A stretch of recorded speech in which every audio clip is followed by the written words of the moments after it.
What is going on, everybody? Welcome to another segment of Dribble It Out, and today I'm going to talk to you about my mid-season impressions of the Western Conference. Now let's get started.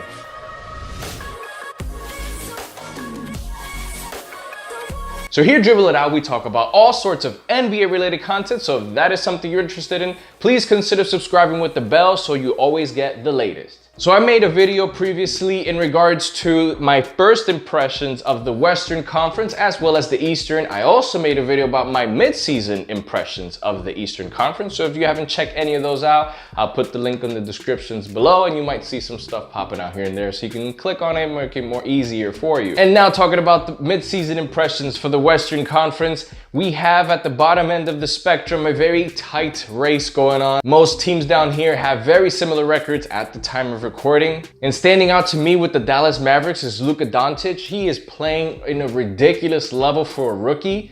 And right now, at the time of recording, he's also number 2 in the West, leading the other pretty well-established players for the All-Star voting, and rightfully so. I mean, the guy is a beast. The guy is playing phenomenal basketball. I mean, I can only imagine how great would this guy be. I mean, people are talking about Zion being the next LeBron maybe, but who knows if we already have the next LeBron on the court right now. I'm not saying he is, calm down. But I am saying he's a great player. He's playing phenomenal basketball. And this is just his first year in the NBA. Let's see how much more he can grow. Now moving to the top of the spectrum, we have the Lakers, where LeBron James has gone down with a growing injury. And he's been out for quite some time and expected to be out for a little bit more. They were in 4th place out in the West and now have tumbled down little by little down to barely holding on to that 8th seed. They have won a couple games as of late. However, they really need LeBron to get back in there because you do not want to be an 8th seed when the playoffs come around. Of course, there's a pretty long time left and a lot of things can change, but it is not good to be down there, especially in the West, because right now, if you looked at those standings, a lot of teams have very similar records. So if one team goes on a several game winning spree, they can bump up and bring you down. But hopefully he gets back soon. Another team standing out to me are the San Antonio Spurs, where they were struggling a lot at the beginning of the season, but lately with Greg Popovich's awesome coaching, he has led his team up to par to being in the playoff race once again with DeMar DeRozan, playing ridiculous basketball, as well as DeMarcus Aldridge and them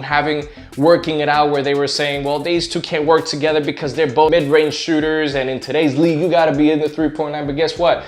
Greg Popovich is a mastermind of the NBA game, and he has figured out a way for these two to work together, and it is working out. So kudos to him and his great coaching, very highly respected in the league, and we continue to see if they have more success throughout the year. The Houston Rockets and James Harden, I mean, come on, the guy is a beast, breaking Kobe Bryant's record for most consecutive games with 30 or more points. I mean, he's basically doing what LeBron used to do out east, carrying his Cavaliers around. He's basically doing that right now, because if you look at it, you take out some of his points and they would lose games. I mean, of course, everyone's contributing, but James Harden is the one that's standing over the top as Chris Paul continues to heal from his hamstring injury, and we'll see how long it keeps sidelining him. And when he comes back, how is it going to affect James Harden play? Portland climbing up the charts. Oklahoma right now, ultimately, lately have been struggling. So we have to see, because they were once in 2nd place in the West, and right now they're dropping a little bit with a couple of losses as Paul George was playing great, but then as of late, I don't know what's going on, that they just can't get it together. Denver once held the 1st seed for quite some time, but the Golden State Warriors have finally got it together again and have gone on top, because they had this little dispute and all these things going on, a little internal drama. And now they've gotten it back together. They're all doing their thing as they should. And they're right back up to the number 1 seed. But be careful, because the Denver Nuggets are close behind. However, the Golden State Warriors did create a statement by defeating and destroying the Denver Nuggets.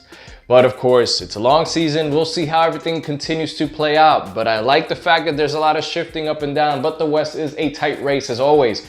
So lots of fun, great basketball yet to be seen. The All-Star game is coming soon. Hopefully people vote for the people who deserve it, not the people who are all popular. But that's another video. I'll see you guys in the next one. Please give it a thumbs up if you enjoyed it. Subscribe for more. And like I just said, we'll see you in the next one.